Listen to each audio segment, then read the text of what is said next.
JP sir, सबसे पहले तो हम ये समझ लें कि हम यहाँ पर पर्यावरण प्रदूषण की बात कर रहे हैं, ना कि किसी धर्म विशेष से होने वाले प्रदूषण की।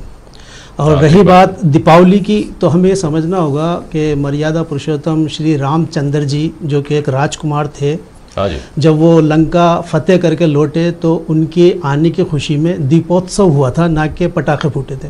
उस वक्त तो पटाखों का उपयोग भी नहीं होता होगा। और कुरान में भी ये कहा कि वला तबगिल फसाद फिल अर्द, कि ज़मीन के ऊपर फसाद मत बचाओ। और आसमान में जो ईश्वर ने तराजू रखी हुई है, वला तदगुल मीज़ान, कि उसके अंदर तुम उसमें आगे मत बढ़ो। तो ये तो हमें, अगर पटाखे चलाने से ही प्रदूषण होता है, और वो भी होता है, उसमें हिस्सा है कोई, उसमें कोई मेरी अपने यहाँ पर्यावरण विद्य बैठे हुए वो भी बताएंगे कि 3 चीज़ें इसके अंदर मेन होती हैं सर। एक तो हमारा पैसे का खर्चा होता है अननेसेसरी, दूसरा उससे प्रदूषण होता है, तीसरा नॉइस पोल्यूशन होता है। ये तीनों चीज़ें ऐसी होती हैं कि जो घातक हैं। हम जिसको जैसे कि कपड़ा नापते हैं, जैसे कि दूध नापते हैं, इसी तरह आवाज़ को नापने की भी मापदंड होते हैं, डिसेबल जिसको कहते हैं। अब वो 50 से 60 रहता है औसत, तो हम आपस में बात करते हैं ये है, या फिर गाड़ियों के हॉर्न वगैरह हम सुन लेते हैं। 70-80 के बाद ये फिर इंसान को नुकसान पहुंचाने लगता है। डीजे हो, पटाखे हो, आकस्मिक जो ये सारे धमाके होते हैं, और जो एक दिन में जो धमाके होते हैं, ये 120-140 तक जाते हैं। डॉक्टर्स कहते हैं कि इससे कान फटने का अंदेशा है।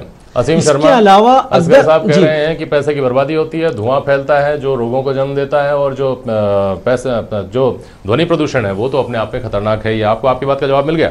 बिल्कुल साहब, ये बिल्कुल गलत कह रहे हैं। ध्वनि प्रदूषण के रूप में अगर अपन बात करें तो मैं असगर साहब से पूछना चाहूंगा कि जब भी इस्लाम इस धरती पे आया तब तो लाउड स्पीकर नहीं थे।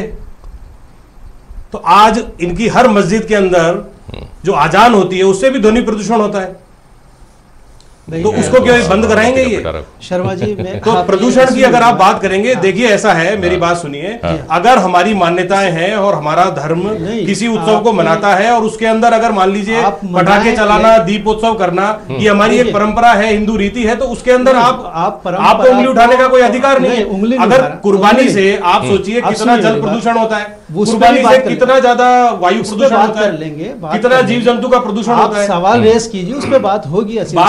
सवाल ये है, बात प्रदूषण की है, सामने बात बिल्कुल बिल्कुल बिल्कुल मैं आपकी बात से सहमत नहीं हूं। श्री राम अगर आप जो राजकुमार ध्वनि से जोड़ते हैं, राजकुमार थे, तो उनके आने की खुशी के अंदर लौटे तो पूरे संसार को बताने के लिए कि हमारे श्री राम घर आ रहे हैं, उसके लिए अगर हम उत्सव के रूप में उसको मनाते हैं तो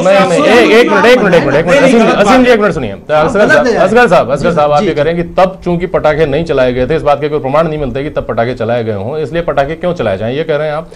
तो ये बात कुर्बानी के हवाले से फिर कैसे बताएंगे? आपकी क्या कुर्बानी की परंपरा जहां से शुरू हुई थी वहां हर घर में इस तरह से कुर्बानी दी जाती थी? कुर्बानी बिल्कुल ऐसी दी, जहां तक सुना है, बिल्कुल ऐसी अपने बेटे की दी थी उन्होंने। सुनिए मेरी बात, आप किसी निर्जीव इसलिए ये जानवर को खरीद के लाना और उसको कुर्बान करना और खून गलियों में बहा देना पूरा। जब भी सर इसकी वजाहत मैं कर दूं, इसको मैं खोल के बयान कर दूं आपके चैनल के माध्यम से, संक्षेप में करिएगा, बहुत संक्षेप, बिल्कुल संक्षेप के अंदर, कि सबसे पहली चीज तो ये कि ईश्वर को राजी करने के लिए बलि देना, ये हर धर्म में पाया जाता है, ना कि इस्लाम में। हर धर्म में पाया जाता है। जोबनेर में हमारी तमाम तरह की बुराइयां सब धर्मों में पाई जाती है, तमाम तरह की अच्छाइयां भी सब धर्मों में पाई जाती है। सब धर्म में पाई जाती है। सवाल ये है